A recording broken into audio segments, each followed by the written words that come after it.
शिर्डीतल्या साई मंदिराला धमकीचा ईमेल आल्याच्या पार्श्वभूमीवर आता अधिक दक्षता बाळगली जाते।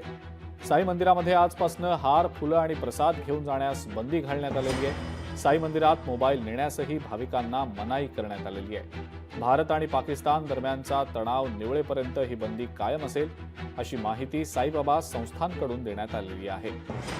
तिथल्या सध्याच्या परिस्थितीचा आमचे प्रतिनिधी गोविंद साळुंखे यांनी आढावा घेतला। आपण पाहूया। साईबाबांचं समाधी मंदिर बॉम्बने उडून देण्याची धमकी साई संस्थानला 2 मेला आल्यानंतर साई संस्थान जे आहे ते अलर्ट मोडवर असल्याचं आपल्याला पाहायला मिळत आहे। साई मंदिर व मंदिर परिसरामध्ये सुरक्षा व्यवस्था देखील मोठ्या प्रमाणात तैनात जी आहे ती करण्यात आली आहे आणि भारत पाकिस्तान ह्या युद्धाच्या पार्श्वभूमीवर, या तणावाच्या पार्श्वभूमीवर देखील साई संस्थांनी साईबाबांच्या समाधी मंदिरामध्ये फुलहार व पेढ्याचा प्रसाद असेल, इतर साहित्य असेल ते साई मंदिरामध्ये नेण्यास सक्त मनाई करण्यात आली आहे।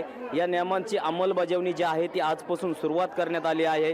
जोपर्यंत साई संस्थांचा पुढील आदेश येत नाही तोपर्यंत ही अंमलबजावणी सुरू असल्याचा निर्णय जो आहे ते साई संस्थांनी घेण्यात आलेला आहे। त्यामुळे एकंदरीत जर पाहिलं तर आलेल्या भाविकांना साई मंदिरामध्ये फूल, हार, प्रसाद व इतर पूजेचं साहित्य जे आहे ते साई समाधी मंदिरामध्ये नेता येणार नाही।